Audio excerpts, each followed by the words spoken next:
So this week we're in Lviv, the fortress for the Ukraine national team. They've never lost here in 19 matches and they're playing their 20th milestone one against Bosnia. Can they keep their high tempo up and continue with another win? Or is their World Cup qualifying chances going to take a hit? There's only one way to find out.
Starting this one a bit later than usual, but been a very busy morning.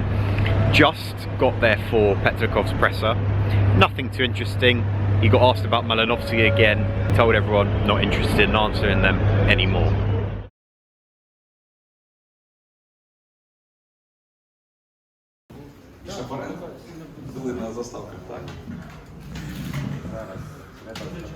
Жовтий ЦНК у жовтій формі. Гарний контроль, Олександр, гарний, в дотик грає. Ні, хай вертикально. Насам! Хлопці, це була гідна гра, не буду про рахунок. Here I am with King Daniel in the back here, famous in all of Palatina, which is the area of Ukraine in the west, Lviv, Ternopil, Ivano-Frankivsk. King Daniel founded Lviv. He made it the capital of this region essentially back in the 1200s. A lot of people have got these claims that, you know, Lviv's Polish or Austro-Hungarian or all these other things. Yes, those influences have been here over centuries of imperialism, but it's essentially a Ukrainian city. And there's the founder right there, King Daniel, and his son called Lev, Lion, Leo, that this city is named after. So the Austro-Hungarian Empire, the Poles, amongst others, have been in charge around these parts in centuries gone by. And as you can see, lots of their architecture influence is around. You can even get a tour on one of the old cars from the early 20th century. But this is sort of a typical day in Lviv minus the rain. But it's overcast a lot here. And if it wasn't, it'd probably be the best city in the world. You've got trams. You've got the famous Poseidon, Neptune. And then you've got Rynok Square, so you've got the old town hall tower up there.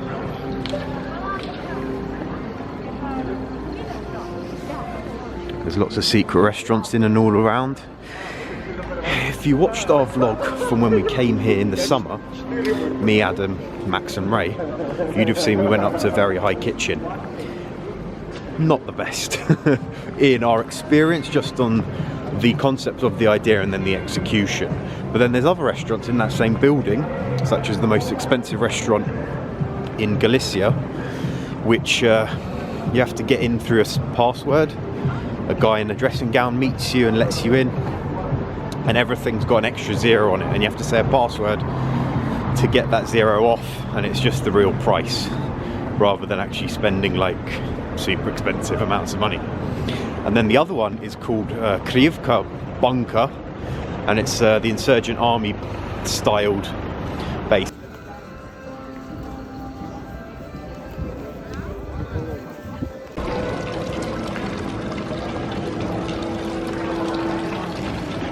He's grabbing coins. That's what you call masterful.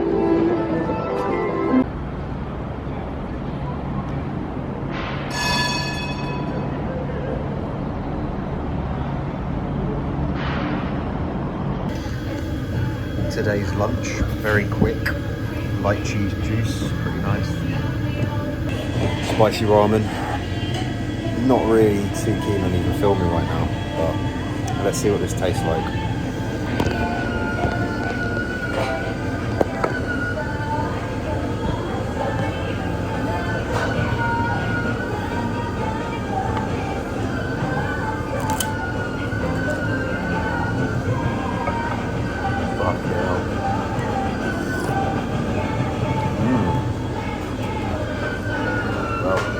Certainly delicious.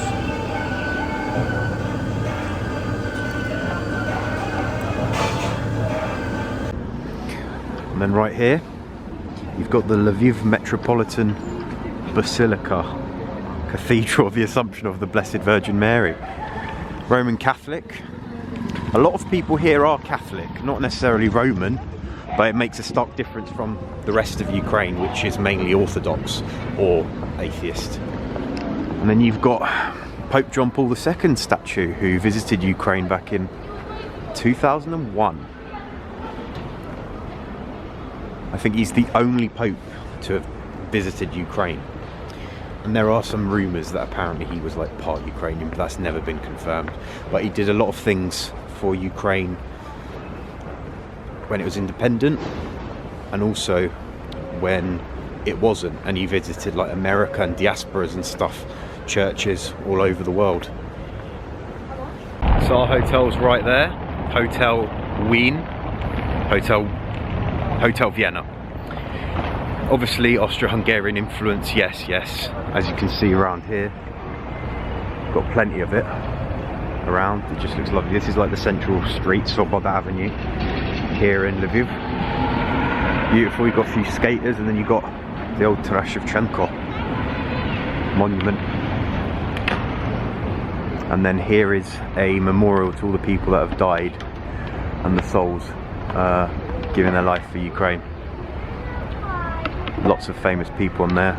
Chervona Ruta, one of the key people in Ukrainian independence, 1991. Some Cossacks, some archbishops, some kнязи, princes, and then round the back's the same, people that have died and the souls. Because Lviv is known as probably the most patriotic city in Ukraine. People say nationalist, but it's just patriotic, the ones that love their country the most. And mainly that's down to the fact that during the Soviet Union, Lviv, Ternopil, even Ivano from Kyiv wasn't incorporated into the Soviet Union until 1944, so, or just before World War II ended. So they still had a bit more freedom in the pre-war years that a lot of people in Western and Central Ukraine didn't have, because Stalin killed them off either in the Holodomor, the famine genocide, and amongst other things that he carried out in the 1930s in particular. It's a misty kind of evening. Overcast, a bit smoky in the air. People riding their scooters.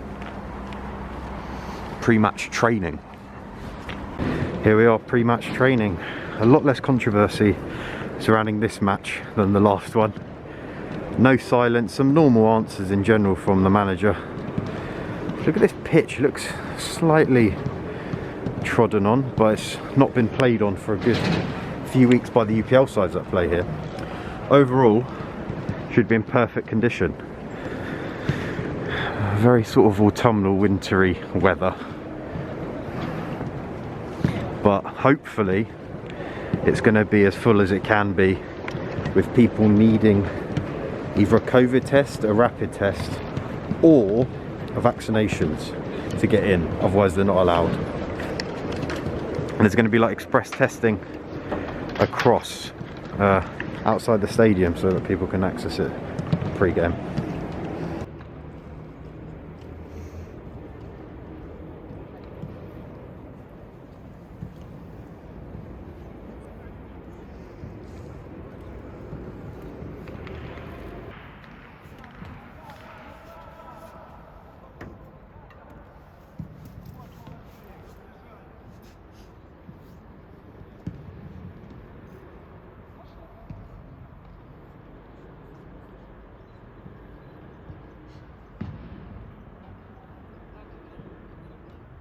So straight from Arena Lviv to the other stadium here in Lviv, Stadion Ukraine, we're going to see Karpaty play. They're playing in Druha Liha against everyone's favourite side in Kyiv oblast, Lubomir, who are bottom with 0 points. So hopefully we'll see a few goals.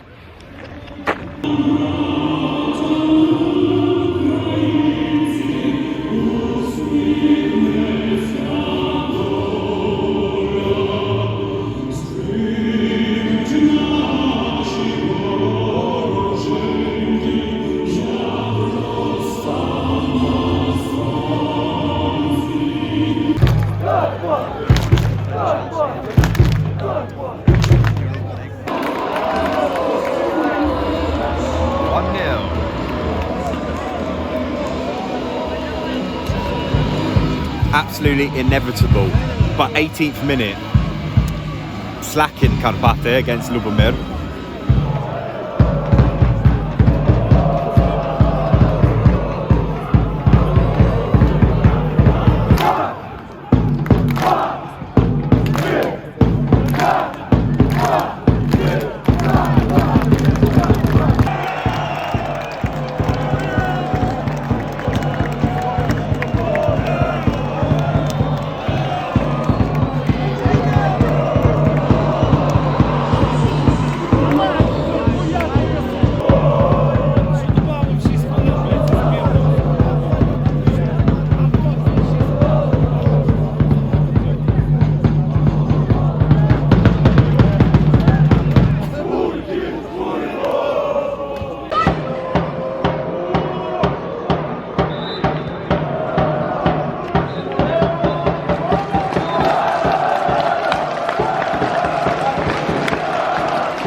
Can't see me, but 2-0 full time. Not the best game. It's wet, it's cold. To the city centre for some beers. So we've come to Cukor Red, Lviv. They do a good breakfast here. Looking forward to this one. That's apparently an English breakfast. With those beans? I don't think so. That's a bit Mexican, but still. Just want to elaborate. They've got some green stuff. Those beans. You've got an egg under there, a pancake, bacon. Delicious.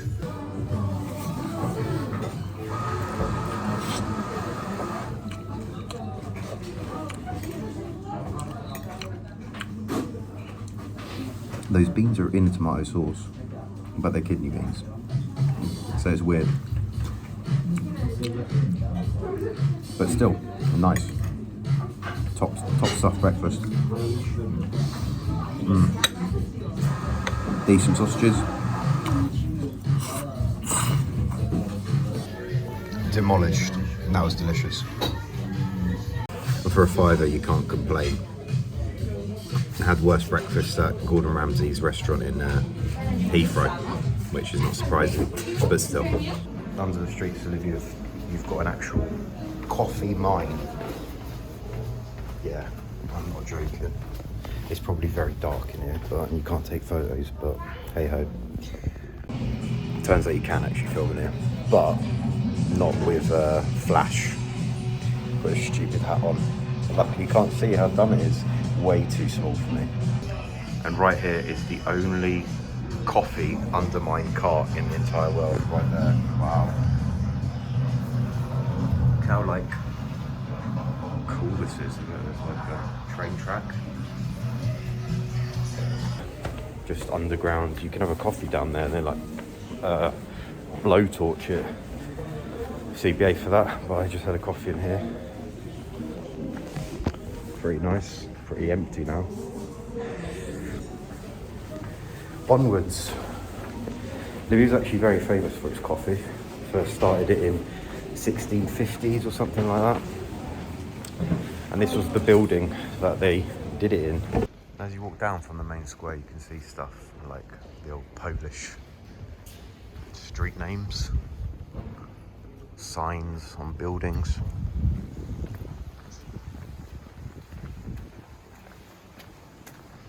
So we just drank some coffee, pretty nice in there. I had a RAF coffee, one of those Soviet-y vibe, super sweet ones, but decided to come to the guy who brought coffee to Europe, Yuri Franz Kulczycki.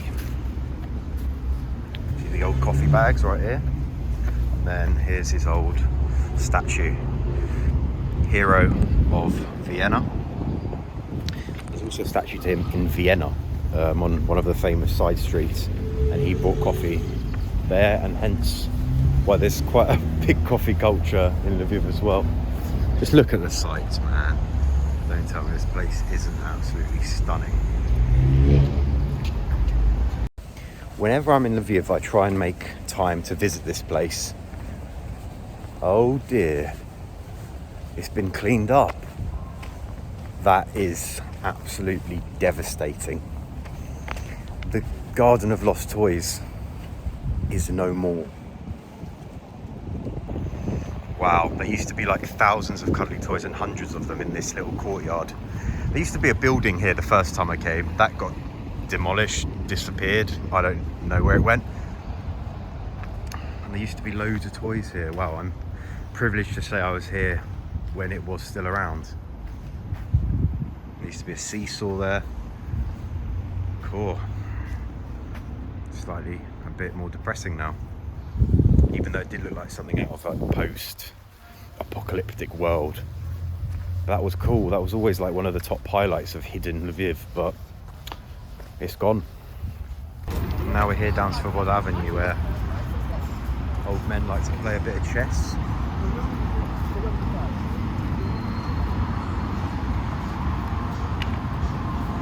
The Queen's Gambit.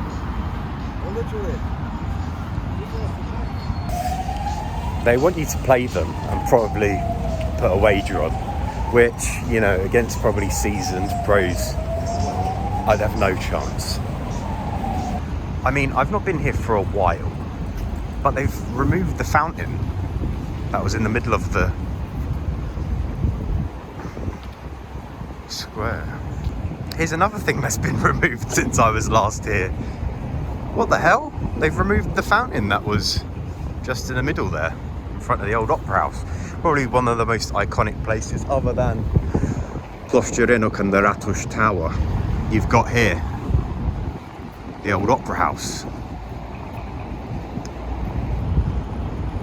Stunning.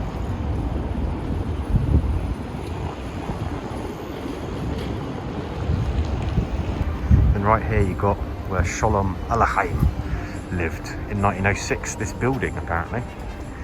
He wrote the famous musical Fiddler on the Roof, which is actually set in a fictional town, Jewish shtetl in Ukraine. There's also a statue to him in Kyiv, which I think he might have also lived at some point. The good old multi-language signs from when Lviv was slightly more multi-ethnic back in pre-World War II. What do you think of the hat? Needed. Bloody chilly here. So we're currently walking down Old Jewish Street because before World War II there was a massive Jewish population in Lviv, and this is, I think, where a big synagogue was, the Golden Rose, and they've made a nice memorial here. There's some nice music playing.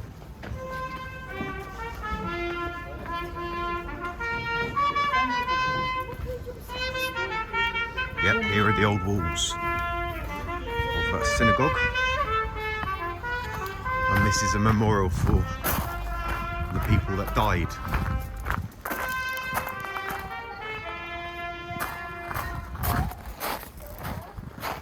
All that remains. Destroyed by the Nazis in 1942.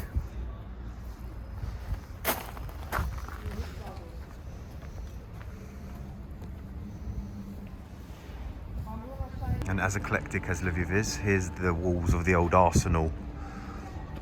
You know, cannons and all that kind of thing on the city outskirts. And there's a lovely rib place that I really wanted to go to, but just have not had the time during this trip. Honestly, everywhere you turn here, you get to see something relatively unique architecturally. And then here is a little book market. And here's the statue of Ivan Fedorov, who died here. He was one of the earliest printers in Eastern Slavonic times. He also made cannons and mortars, that kind of thing. Multifaceted career. And here's like the books you can buy. Little flea market. No football shirts, sadly. But we'll live with that.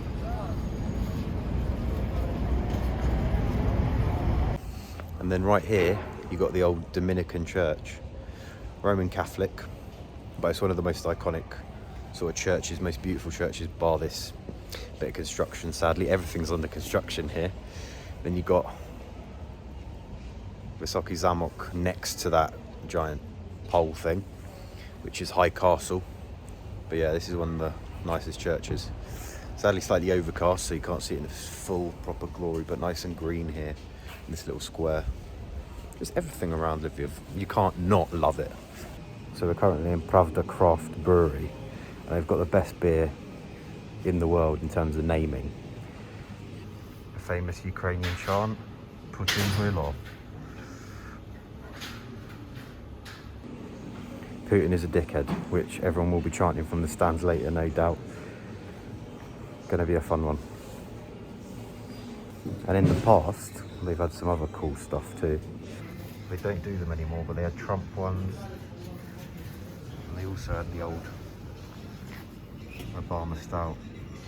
So I think it's very much time to try a bit of Putin Huilo. I've had this before, but let's just do a review because I've not had it for a while, and luckily it's not Putin's Huilo.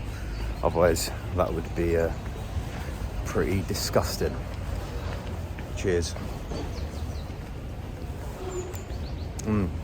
Unpasteurised, so it's a bit more fizzy than a normal beer. You know, that typical IPA style fruity flavour. But yeah, I'd recommend. So I've come to a Thai restaurant. I've not really been eating anything too outrageous. I actually haven't filmed what I ate yesterday, which was some ramen. But right now we're trying some more ramen. Chicken miso in this Thai place called TikiThai. I wanted to go to a Mexican place, but they're closed for a team retreat or something. What the hell? Not open till tomorrow at 2, even though it's like top rated on TripAdvisor. Disgraceful, especially on Matchday. But let's see what this is saying. Apologies for eating with a hat, but I'm not taking it off. Try the broth, it looks fucking roasting.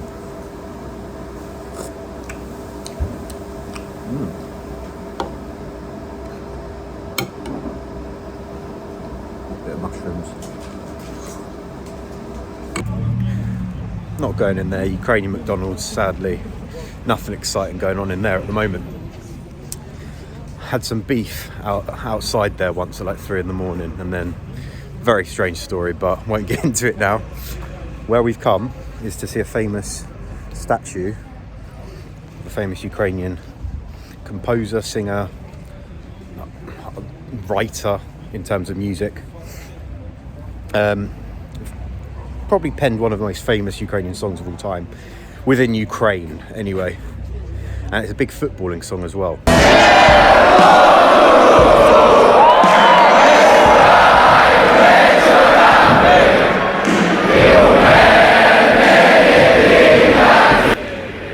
Chervona Ruta. It's about the red root flower that only comes out once a year. It's like mystical. But yeah, it's a song that's sung throughout the stands at football matches, especially when Ukraine are playing. Yesterday, the Karpaty boys were singing it. Metallist are famous for using it back in the day, but then I think it's been adopted very much by a lot more other people. Pre-match pint at the old Cantona.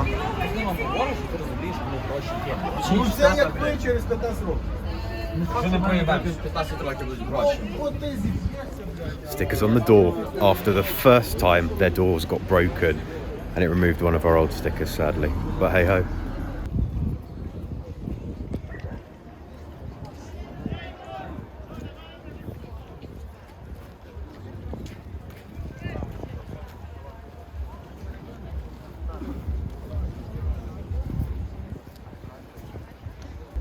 Tests costing 300 hryvnia, if you want one.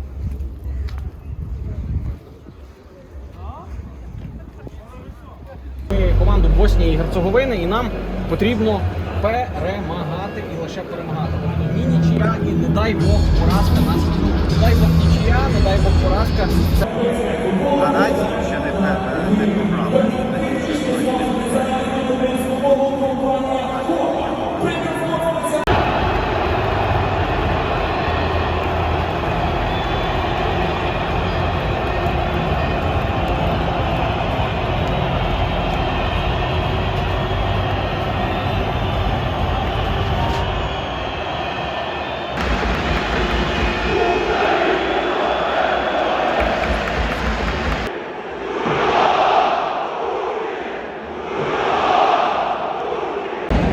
It's properly loud in here tonight, you can sense it.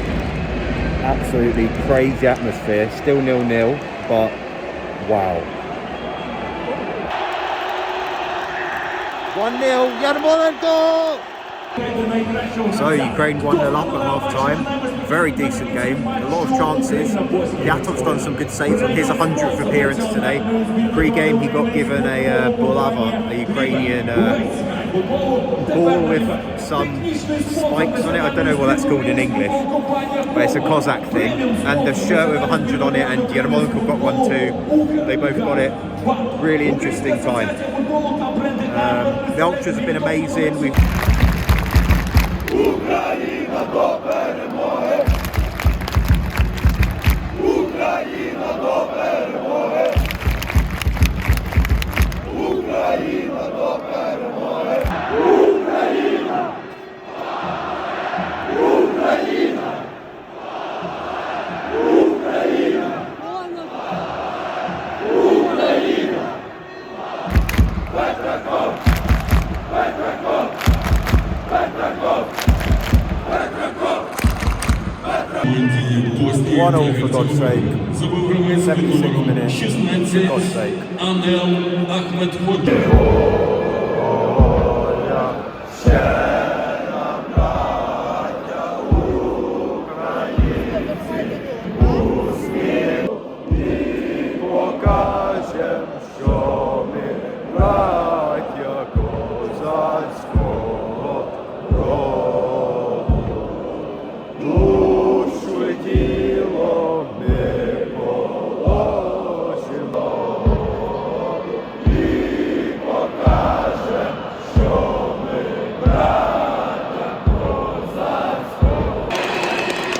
One all full time, for God's sake. It really affects our qualifying chances now.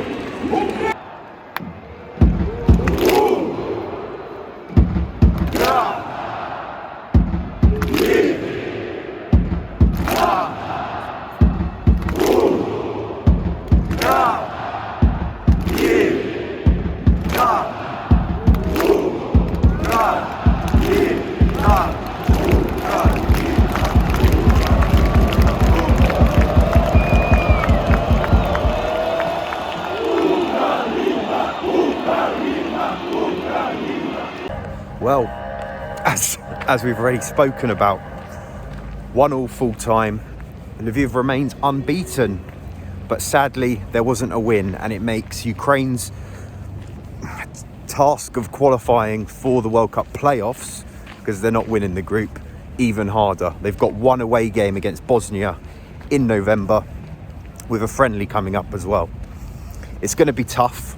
They need other results to go their way, and it's not fully in their hands.